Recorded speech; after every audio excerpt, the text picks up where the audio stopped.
Welcome to episode 103 of Rebirth Revolution. My name is Melissa Olson. Last week we talked about the woman who maliciously coughed on a mother and daughter in a grocery store near my house. As predicted, she lost her job. What follows is also to be predicted. Apparently, she posted a message on LinkedIn. Before I get into the message, I want to say that the reason to follow up on this is not because we need to be outraged about her actions and subsequent reaction. It is because we need to shift our thinking to that of social/spiritual scientists when viewing the events around us, so we don't become consumed by rage. We need to know what we are dealing with so that we may better protect ourselves. We need to stay calm and on task so we do not lose the ground that they are trying to take from beneath our feet. Her reaction was exactly what you would expect from someone at her demonstrated spiritual awareness level. She said, "I tolerate your hate so I can capture the identities of those who threaten harm." Welcome to the modern social media viper pit. Many of you should be ashamed. You do not know the whole story and have not seen the videos, plural, in their entirety. I now know how our men in blue feel when they are wrongly convicted by the social media mob and Antifa. May God bless and heal our country. Thank you to those of you who reached out with sincere words of kindness, and special thanks to those who called me a hero. Our shared faith and vision of a brighter future will heal our world. Okay, so let's break that down. She is gathering a list of those who disagree with her so she may retaliate. She is shaming those who think she was wrong. She suggests that additional video would exonerate her. She aligns with law enforcement as fellow victims. They have all been attacked by social media and Antifa. She is letting us know that there are people who feel that she was, in fact, heroic for coughing on those people, though those people only saw the video that we saw. She feels she is on a holy mission.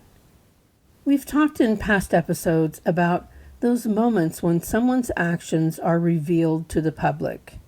At the moment they are called out on their infraction, they do not know any more than they did the moment they committed the infraction.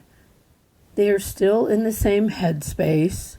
They are still at the same level of spiritual awareness that made their choice seem valid.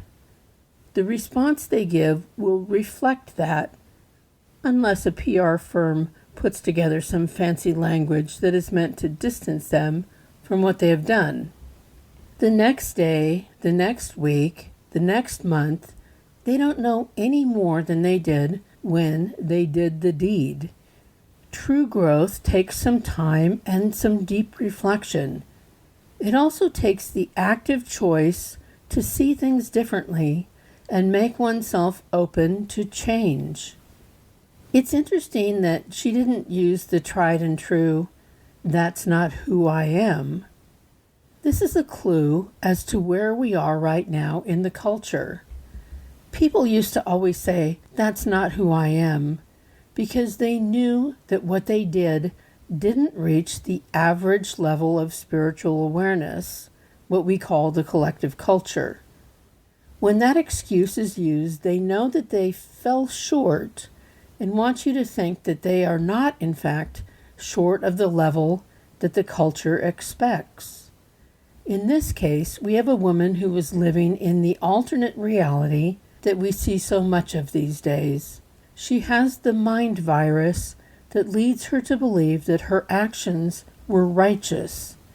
She is in that world where those who identify as conservative Christians pray that we can once again be led by the most godless man we have ever witnessed. She lives in the world where COVID is a hoax. She is not measuring herself against the culture as we know it. She is in her own special, separate culture. And she is letting us know that the others in the alternate culture are inspired by what she did. She is not wrong. We are wrong. This is a hard fact of the times we live in right now. There are many people who are working with a completely different set of facts and objectives than those in the mainstream. They are not interested in measuring up to the minimum expected behavior of the culture that everyone else lives in. They are not bound by the same rules and traditions. They have no intention of adhering to the social norms that have been built up over generations. It worries me that she didn't say that this is not who she is. That would at least indicate that decency was within her reach, though she did not choose it in that moment. She is telling us that she is not wrong. The people who feel she was indecent are wrong. This is a level much below those who would say it's not who they are. That is important to understand. For them, all bets are off.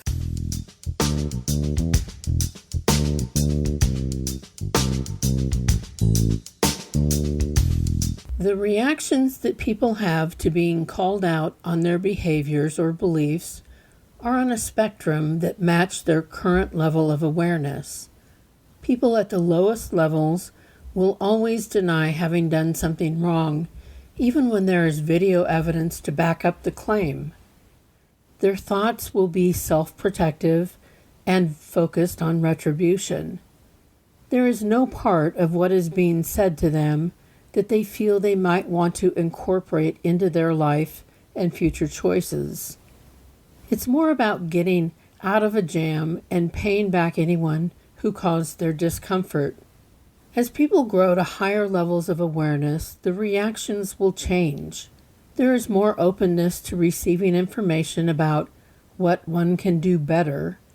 There's less defensiveness. There is more receptiveness to feedback. I remember hearing Bill Clinton talk about how Hillary Clinton deals with criticism. He said something to the effect that she explained to him that she lets the criticism wash over her and then picks out any parts of it that she can use to get better and do better. That is some high-level stuff right there. If there is anyone who has received more criticism than Hillary, I don't know who it would be. Most people would drown in the amount of criticism that has washed over her. But think about that strategy. If you are secure enough in who you are and you are committed to growth, the opposition you receive can contain the kernels of information you need to grow to even higher levels.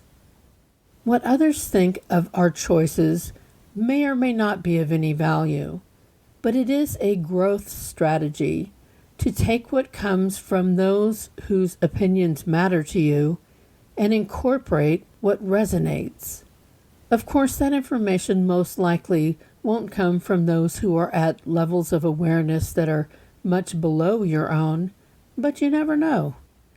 You get to decide what is of value to you. Disputes are an interesting dynamic. Often each person is trying to convince the other person that they have work to do. They need to change in a way that they perceive as growth. In that same moment, they are defending themselves and asserting that they have no work to do and they do not need to change.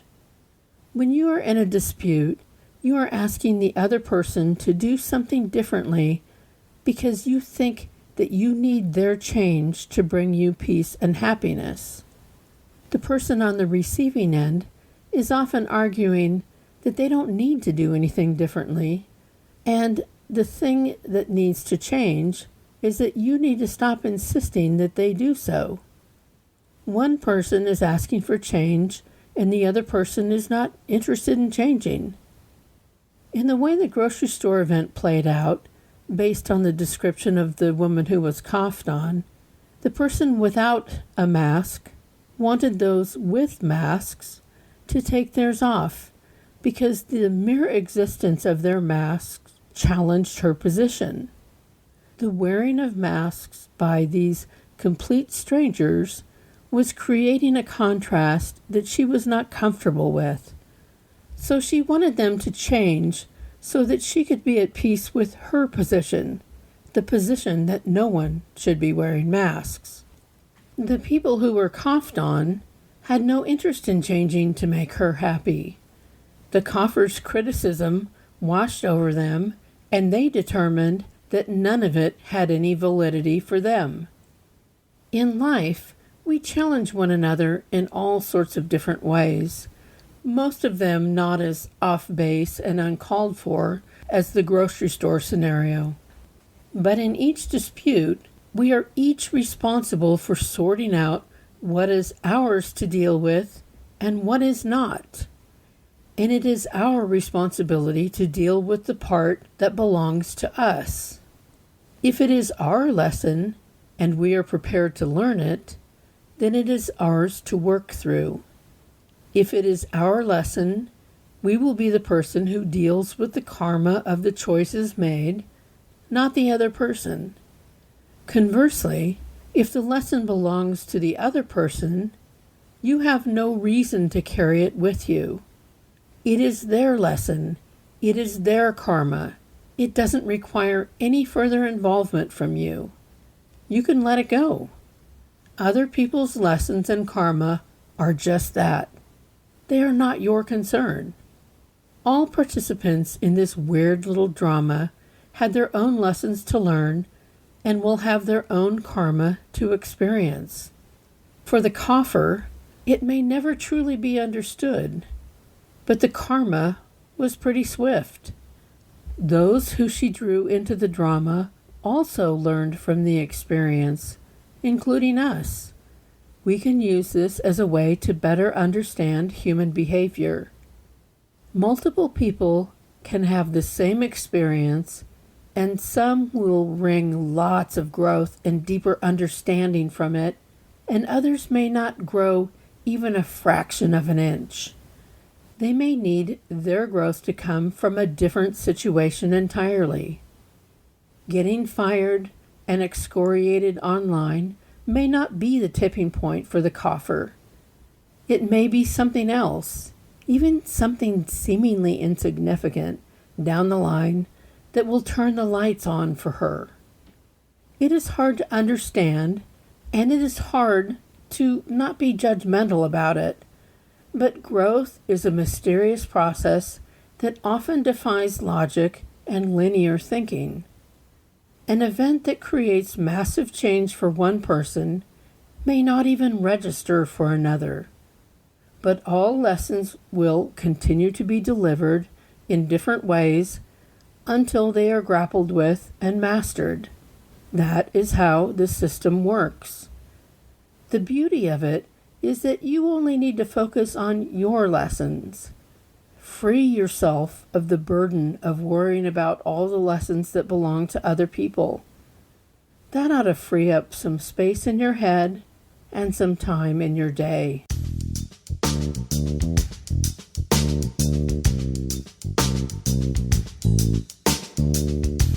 Another fun outlet for your new role as social/spiritual scientist is a new documentary that is streaming on Amazon Prime.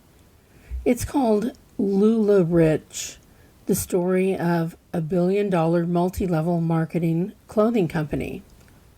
In looking at the behaviors of the people involved in this particular company, you see how all multi-level marketing companies are set up and how they continue to thrive, though they mostly benefit only those at the top.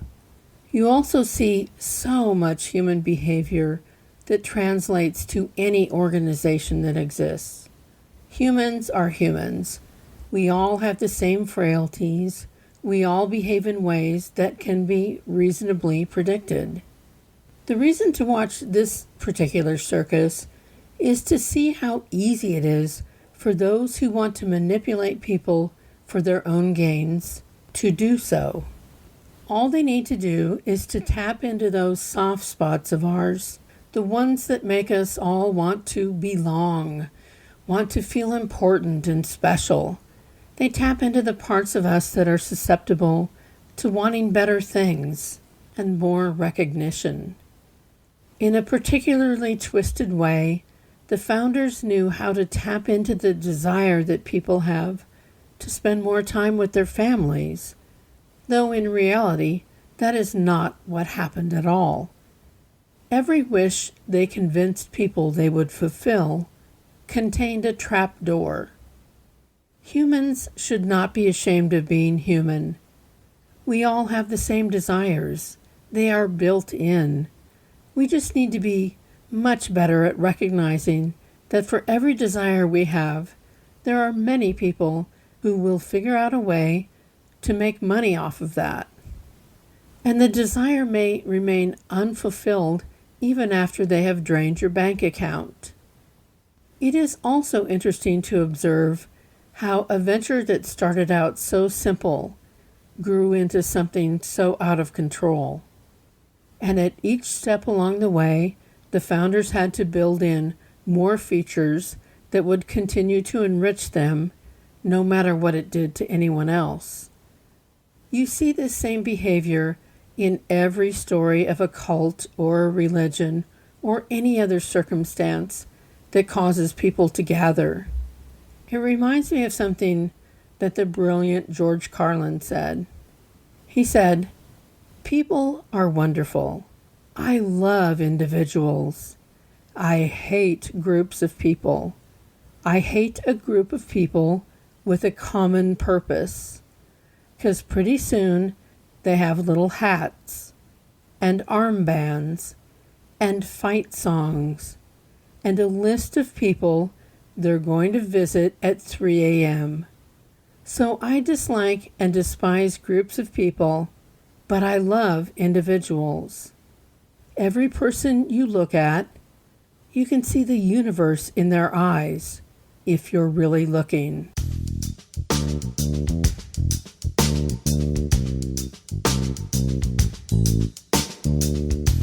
Thanks for returning for another week of Rebirth Revolution.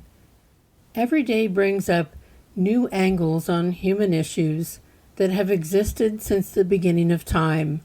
We get to have all new takes on what we see around us. I hope you can come up with a take of your own that makes the world more interesting and less chaotic in your mind. We are all here to move the ball a little bit closer to the goal line. Do not be discouraged if the progress seems painfully slow. You can always let me know how you're doing by emailing rebirthrev@gmail.com. I'd love to hear from you. We can be found on all the podcast apps, all the music apps, and full episodes play on YouTube and our Facebook page. Until next week, be an observer in any form of conflict. Figure out what each person is asking for. Get vaccinated if you haven't already, and wear a mask. And try not to join a cult. Remember, you are loved exactly as much as every other person on the planet, not 1 ounce more or 1 ounce less. Stay strong and safe and always the observer.